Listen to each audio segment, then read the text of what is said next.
Here is the narration based on your uploaded brief. The attic door was still taped shut from the funeral flowers when I found the nursery. That is the part people never understand when I tell them this story. They imagine a dusty room with old boxes, a rocking chair, maybe a few forgotten baby blankets. They imagine sadness, maybe even grief. But they do not imagine my name painted in pale blue letters above a crib. Not a baby's name. My name. Claire Elise Whitaker. The same name on my driver's license. The same name my husband had whispered for 16 years, as if it belonged to him.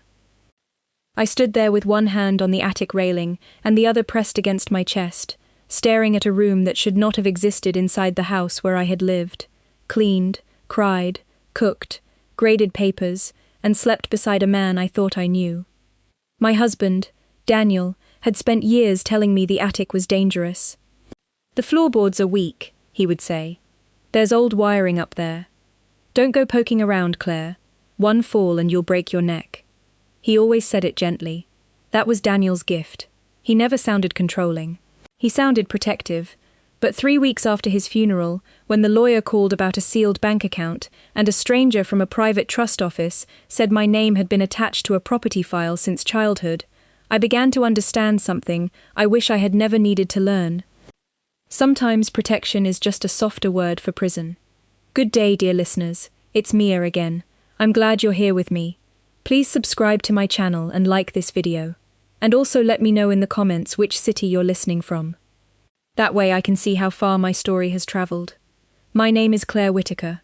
I am 43 years old, and I teach 11th grade American history at a public high school outside Columbus, Ohio. Teaching history changes the way you see life.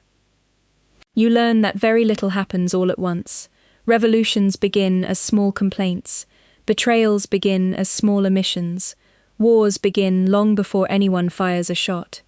I used to tell my students that evidence matters more than emotion. A primary source can change the entire story. One receipt, one letter, one signature, one account number written in the margin of an old document. I did not know that someday I would become my own lesson plan. Daniel and I had what most people would call a respectable marriage. Not romantic in a movie way. Not tragic either. We had routines. Coffee at 6:15, grocery shopping on Sundays, meatloaf on the first cold week of October. He worked as a financial compliance consultant. I taught, graded essays, and came home with dry erase marker on my sleeves.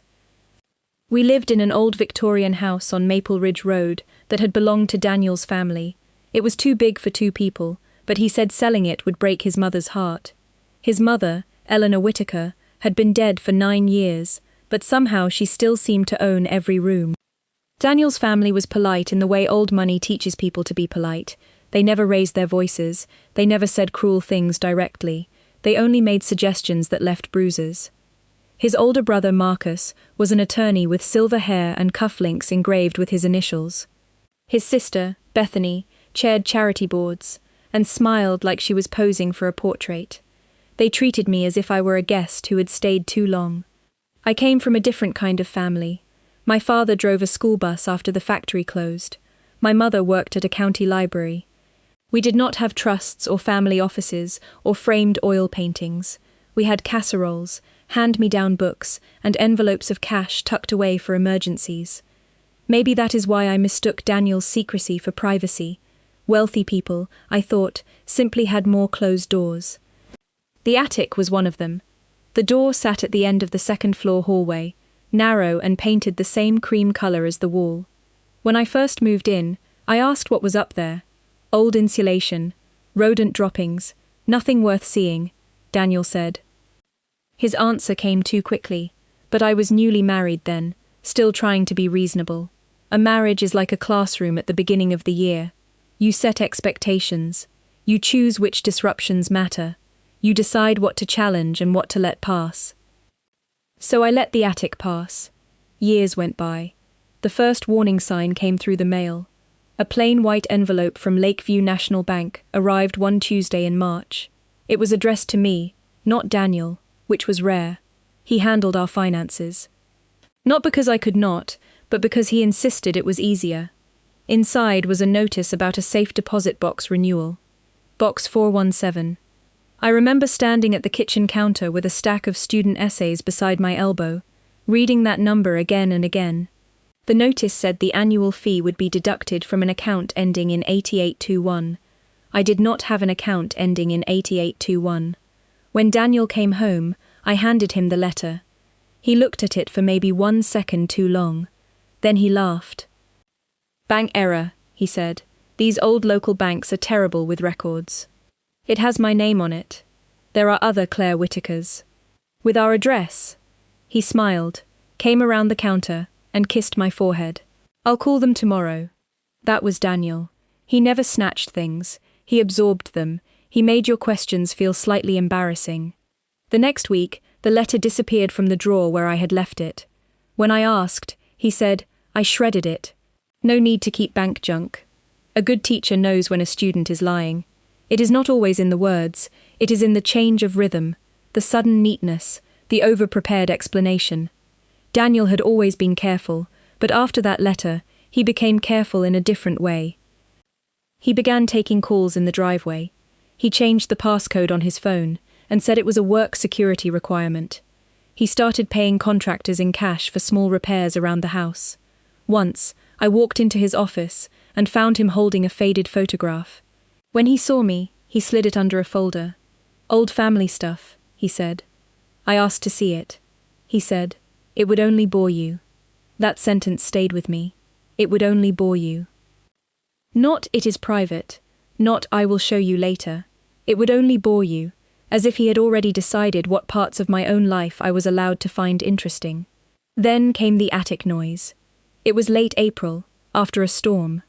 I was grading essays on reconstruction when I heard a soft scrape above the ceiling. Not an animal, too heavy for that, a dragging sound. Daniel was supposed to be in Cleveland for a compliance seminar. I walked into the hallway and looked up at the attic door. The house was quiet, except for the rain ticking against the windows.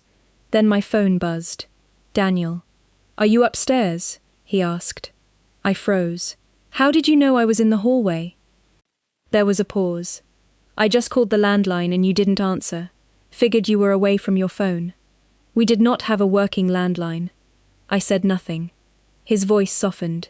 "Claire, listen to me. If you heard something, don't go up there. Promise me." "Why?" "Because I said the floor isn't safe." A strange thing happened then. I was afraid, but not of the attic. I was afraid of the way my husband sounded. Not angry, not panicked, controlled. Like a man preventing a witness from entering a crime scene. I promised him I would stay downstairs. Then I sat at the kitchen table until midnight with every light on. Daniel died 5 months later. A cardiac event, they said. Sudden, clean, merciful. He collapsed in a hotel gym in Indianapolis during a business trip. By the time someone found him, he was gone. Grief is not one feeling. It is a substitute teacher walking into a classroom where everything familiar has been rearranged. You keep reaching for routines that are no longer there. For the first 2 weeks after the funeral, I moved through the house like a ghost pretending to be a person.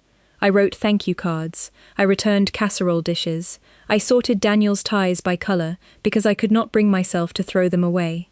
Marcus came over 3 times. He wore dark suits and brought folders.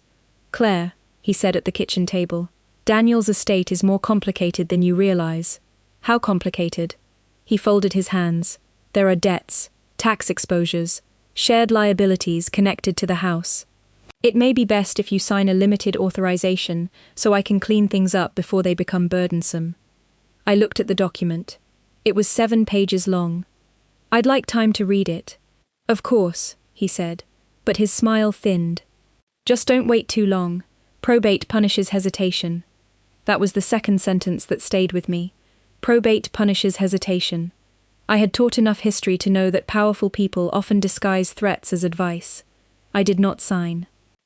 2 days later, I received a call from a woman named Marisol Grant at Lakeview National Bank. "Mrs. Whitaker," she said, "I'm calling regarding Safe Deposit Box 417. We were informed of your husband's passing and need to verify access instructions." I sat down slowly on the edge of the bed. "That box is real." There was a pause. "Yes, ma'am. It is registered under your name." I never opened a safe deposit box. Another pause. Mrs. Whittaker, I think you should come in person. The bank lobby smelled like lemon polish and burnt coffee. I remember that, because the ordinary details were the only things holding me together. A brass clock, a blue pen chained to a counter, a toddler tapping his shoes against a chair while his mother filled out a deposit slip. Marisol was in her 50s, with silver glasses and a calm face. She took me into a private room and asked for my identification. Then she placed a long metal box on the table. There are 2 authorized signatures on the rental history, she said. Yours and Daniel Whittaker's, but the original account documentation predates your marriage. That's impossible. She opened a folder. The box was established when you were 6 years old. I stared at her. I was 6? Yes. By whom? She turned one page, then another. The initial custodian listed here is Margaret Elise Monroe. My mother's name had been Margaret. She died when I was 21. My voice came out thin. That was my mother. Marisol's expression changed slightly. Not pity, something more professional. Concern. She unlocked the box. Inside were 4 things. A baby bracelet with my name on it. A sealed envelope addressed to me in my mother's handwriting. A photograph of the house on Maple Ridge Road, taken decades before I ever met Daniel. And a bank statement for an account containing $2.8 million. I did not cry. Not then. Shock has a way of making the body practical. I picked up the statement. I looked at the account number, ending in 8821. The same number from the letter Daniel had called a bank error. Marisol said quietly, Mrs. Whittaker, there is also a restriction note. No disbursement without review by counsel. What counsel? She gave me a card. Everett Hale, probate and trust attorney. I slipped everything back into the box with shaking hands. Then I opened the envelope from my mother. The first line read, Claire, if you are reading this, it means the Whittakers failed to keep their promise. I sat there for a long time. There are moments when your life divides itself into before and after. They do not always come with sirens. Sometimes they come under fluorescent lights, with a bank officer across from you and your dead mother's handwriting in your hands. The letter was only 2 pages. My mother wrote that when I was an infant, she worked as a private nurse for Eleanor Whittaker after a surgery. During that time, she became close to a woman named Ruth Whittaker, Daniel's aunt, who lived in the attic apartment of the Maple Ridge house. Ruth had no children. She had money of her own, and according to my mother, she became attached to me. Attached was my mother's careful word. Ruth had created an educational trust for me, later converted into a broader inheritance trust after her death. The Whittaker family had agreed to administer it until I turned 30. I was 43. The final paragraph made my stomach turn cold. Your name is tied to that house in ways you do not yet understand. If Daniel ever keeps you away from the attic, ask why. I folded the letter twice, carefully, like it was evidence in a courtroom. Then I drove home without turning on the radio. The house looked different when I pulled into the driveway. Same white porch, same black shutters, same Japanese maple tree Daniel planted the year after we married. But it no longer looked like a home. It looked like a witness. I sat in the car until the porch light came on automatically. Fear is strange. It does not always make you small. Sometimes it makes you precise. I did not run inside and tear open the attic door. I did not call Marcus. I did not call Bethany.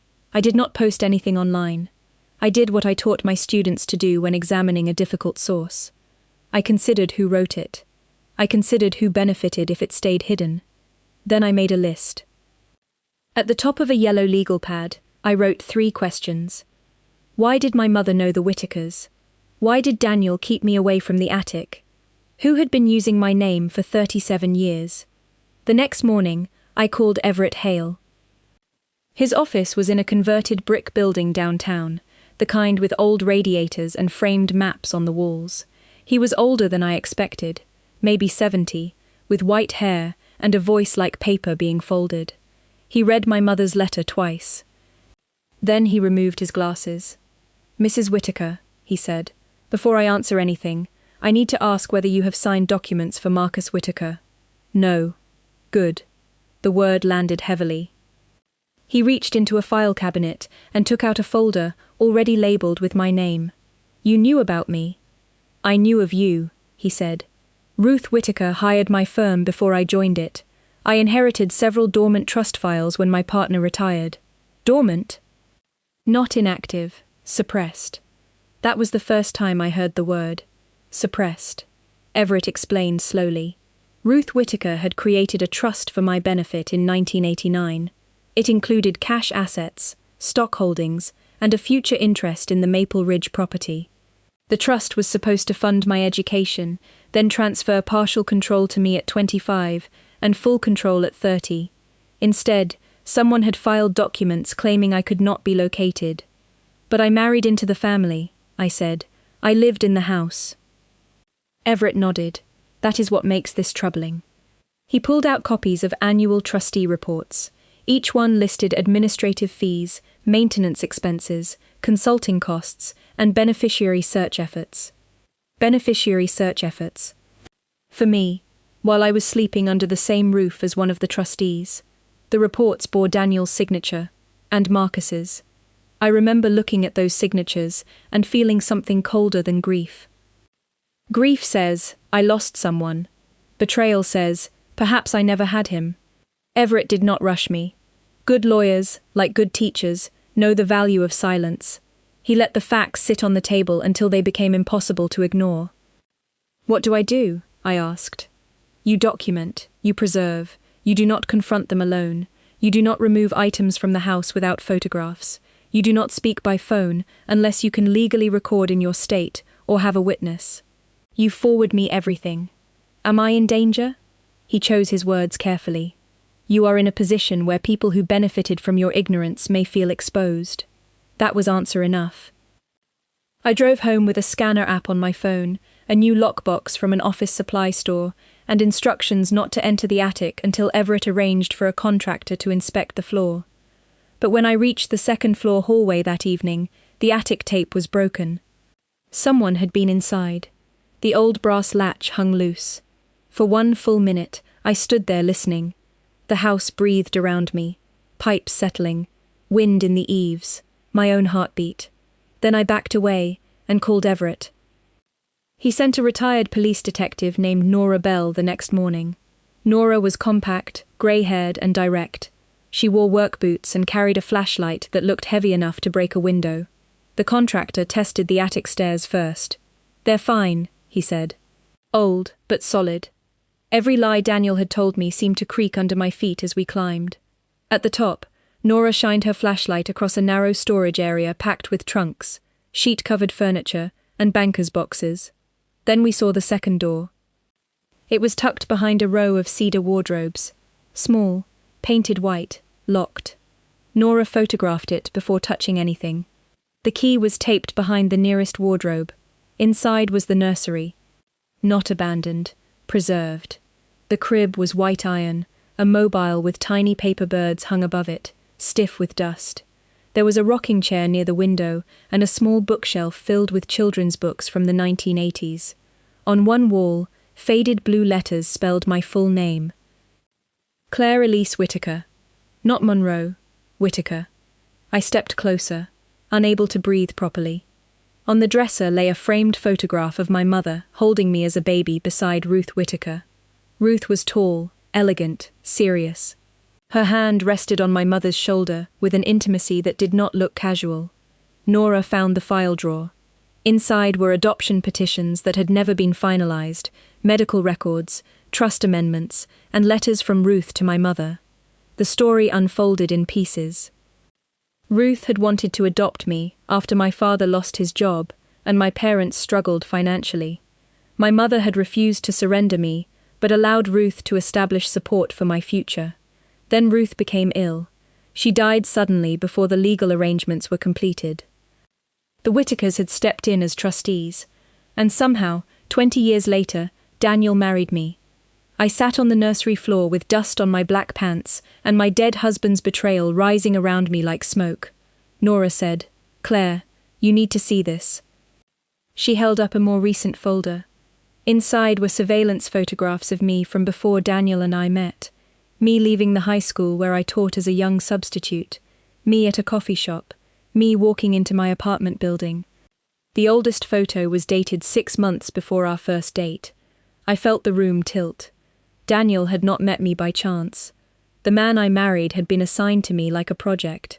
There are truths so large they do not enter all at once. They wait outside the door and come in one by one. The first truth was money. The second was the attic. The third was that my marriage had been part of the fraud. Everett filed emergency motions in probate court within a week. He also brought in a forensic accountant named Priya Desai. Priya had the calmest voice I had ever heard. She treated numbers the way I treated historical documents. Nothing was random. Every transaction had a motive. Every transfer had a date. Every missing dollar left a shadow. For 12 days, my dining room became a command center. Bank statements stacked beside my coffee cups. Trust documents spread across the table, where Daniel and I used to eat dinner. A scanner hummed late into the night. I created folders, labeled timelines, printed emails, and wrote notes in the margins. I was not brave. I was careful.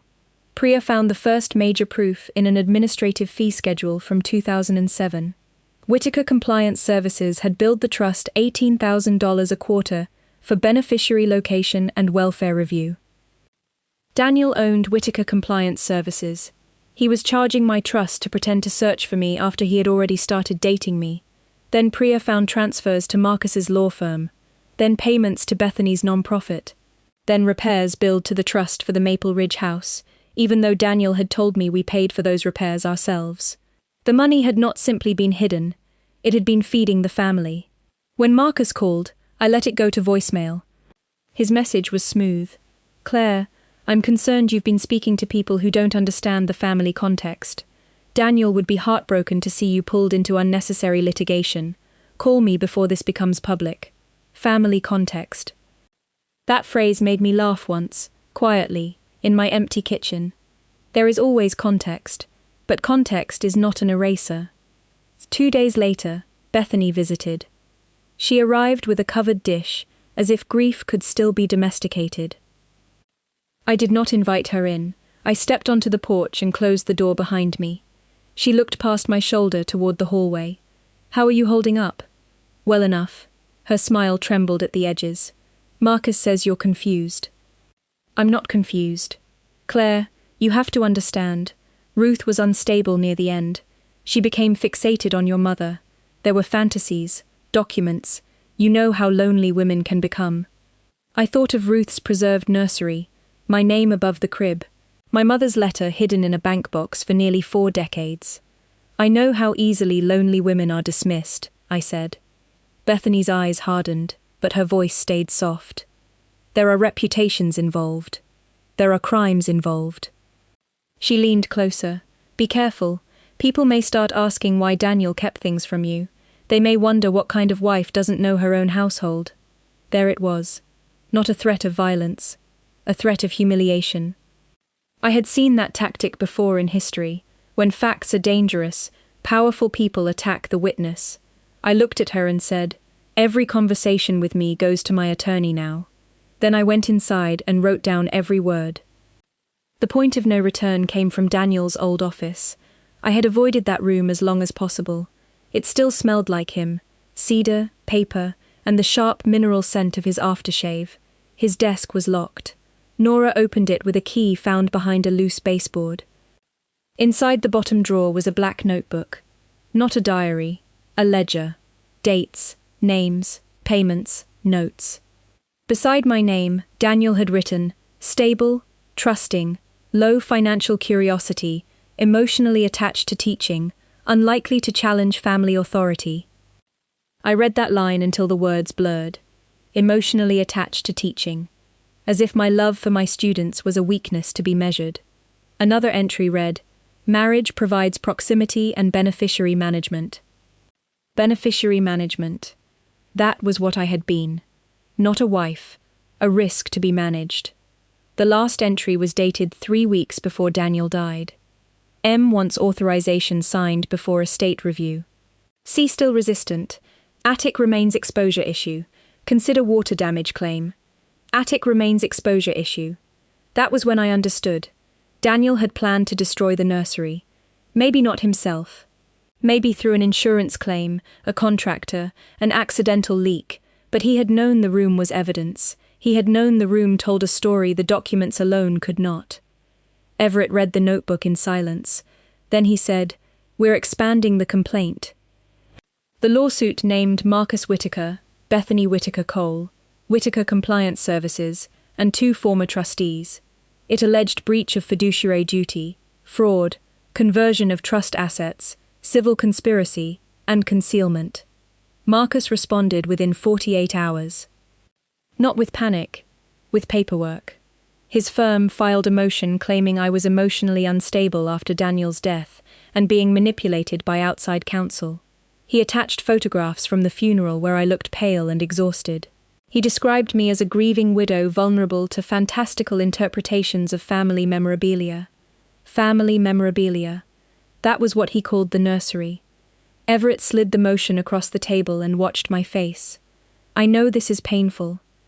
"No," I said. "This is useful." He raised an eyebrow. "He's telling us his defense." For the first time since Daniel died, Everett smiled. The deposition took place in a glass conference room on the 22nd floor of Marcus's own law building. That detail mattered. He wanted home field advantage. He wanted polished wood, city views, assistants who knew his coffee order. I wore a navy dress and small pearl earrings my mother had left me. Not armor exactly. A reminder. Marcus sat across from me with his attorney beside him. Bethany sat farther down the table, hands folded, looking wounded for the record. The court reporter swore me in. Marcus's attorney began gently. "Mrs. Whitaker, would you describe your emotional state after your husband's death?" "Grieving." "Confused?" "No." "Angry?" "At times." "Is it possible your anger has caused you to misinterpret ordinary family documents?" "No." He tilted his head. "You're a high school teacher, correct?" "Yes." "Not a trust attorney?" "No." "Not an accountant?" "No." "Not a psychologist?" "No." He smiled faintly. "So when you describe your marriage as fraudulent, that is an emotional conclusion, not a professional one." I looked at Everett. He gave nothing away. Then I looked back. "It is a conclusion based on documents." The attorney paused. "Which documents?" Everett opened a folder. And that was when the lesson began. We entered the safe deposit box records, the trust instruments, the forged beneficiary search reports, the invoices from Daniel's company, the photographs taken before Daniel met me, the attic inspection, the adoption petitions, my mother's letter, Ruth's letters, Daniel's ledger. One by one, the room changed. Marcus stopped leaning back. Bethany stopped dabbing her eyes. Their attorney stopped smiling. At one point, he asked whether I believed Daniel loved me. That question landed harder than all the rest. I could have cried. I could have raged. I could have given them the broken widow they wanted. Instead, I folded my hands. "I believe Daniel understood me very well," I said. "Love is not the issue before the court. The truth has a weight of its own." By the time Marcus was deposed, federal investigators had begun reviewing the financial transfers. Everett had referred the matter because trust funds had crossed state lines through investment accounts. Marcus was calm at first. He said he had relied on Daniel's reports. He said Ruth had been mentally unstable. He said my mother had misunderstood. Then Priya's tracing report appeared on the screen. Transaction after transaction. Trust money to Marcus's firm to a private real estate partnership. That partnership purchasing a vacation condo in Naples. Then the invoice description, beneficiary welfare review. Everett asked, "Mr. Whitaker, what welfare service was performed for the beneficiary on March 12, 2014? Marcus adjusted his cuff. "I don't recall." "Would seeing the invoice refresh your memory?" "No." "The beneficiary was Mrs. Whitaker, correct?" "That appears to be the allegation." "She was living in your brother's house on March 12, 2014, correct?" "I don't track my sister-in-law's residence daily." Everett's voice stayed mild. "You attended dinner at that residence on March 14, 2014, did you not?" Marcus said nothing. Everett placed a photograph on the table. Daniel, Marcus, Bethany, and me at our dining room table. Bethany had posted it online years earlier with the caption, "Family dinner at Daniel and Claire's."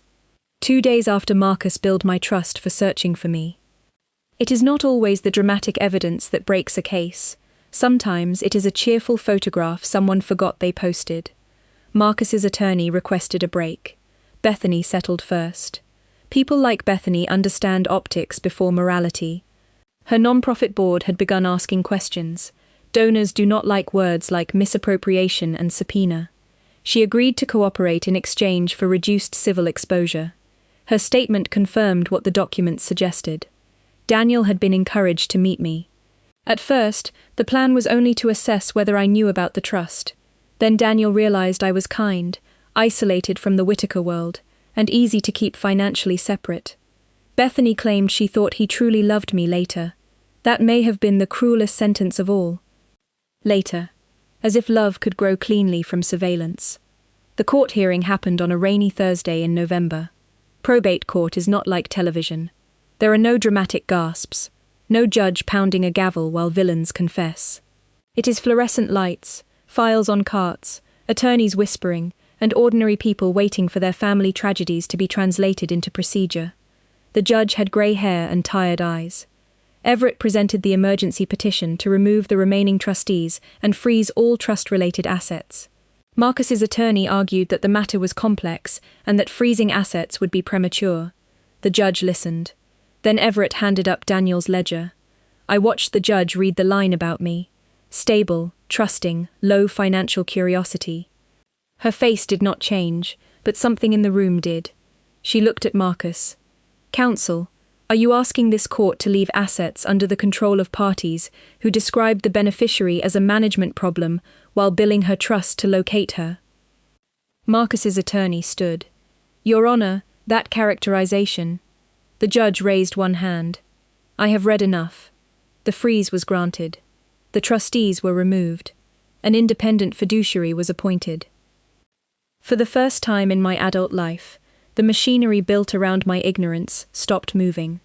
The final settlement came months later, after criminal referrals, insurance claims, and enough legal correspondence to fill 3 filing cabinets. Marcus surrendered his law license pending disciplinary proceedings. He later pleaded to financial crimes connected to trust misappropriation. Bethany resigned from her non-profit boards and repaid funds traced through her organizations. 2 former trustees settled quietly. Daniel's estate forfeited claims against the Maple Ridge house. The trust recovered more than I expected, though less than Ruth had intended. Money had been spent, hidden, moved, laundered through respectability. But enough remained to change my life. Not in the way people imagine. I did not buy a sports car.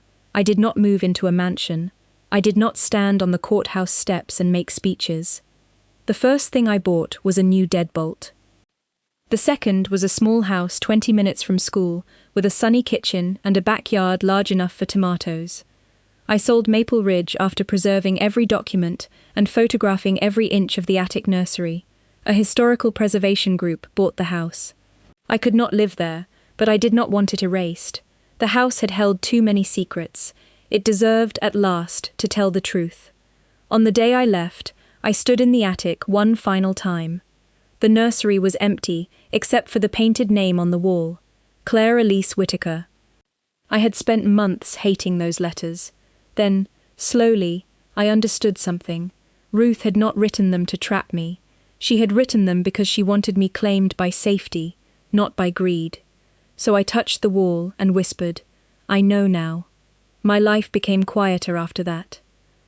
Quiet is underrated. I kept teaching. That surprised some people. They assumed money would make me leave the classroom.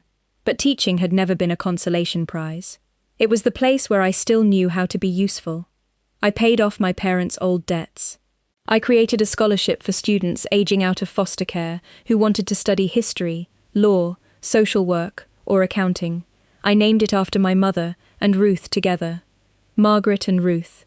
2 women who, in different ways, tried to protect a child from a family that mistook money for ownership. I planted a garden behind my new house. tomatoes, lavender, rosemary, and one Japanese maple sapling. Not because of Daniel, because I refused to let him own every memory. Some evenings, I sit on my back porch with tea and student essays on my lap. The porch light comes on automatically at dusk. The neighborhood is ordinary. Dogs bark, children ride bicycles, someone grills chicken 2 houses over. Peace is not dramatic. It arrives like a good student, quietly, prepared, and on time. People sometimes ask whether I wish I had known sooner. Of course I do, but I also know this. I found the truth when I was strong enough not to let it destroy me. Daniel believed my patience made me weak. Marcus believed my profession made me simple. Bethany believed my grief made me controllable. They were all wrong. A teacher knows how to wait for the whole story. A teacher knows how to read between the lines. A teacher knows that when someone turns in work too neat, too polished, too eager to avoid questions, that is exactly when you look closer. My husband said the attic was dangerous. He was right. Not because the floorboards were weak, because the truth was strong enough to bring down everything built above it. If there is a lesson in what happened to me, it is this. Do not ignore the small wrong feeling inside you, just because someone explains it politely. Do not confuse calm voices with honest ones. Do not sign what you have not read. Do not let grief make you surrender your judgment, and never believe that wanting the truth makes you greedy. Money was never the real inheritance. The real inheritance was my mother's warning, Ruth's courage, and the part of myself I recovered when I stopped asking permission to open a locked door. So now I want to ask you, dear listeners, what would you have done if you found a hidden room in your own home, with your name on the wall and proof that your entire marriage had been built around a secret? Would you confront the family right away, or would you stay quiet and gather evidence? Tell me in the comments, and if this story reminded you to trust your instincts, please like, subscribe, and share it with someone who needs to remember that the truth may be hidden, but it does not disappear.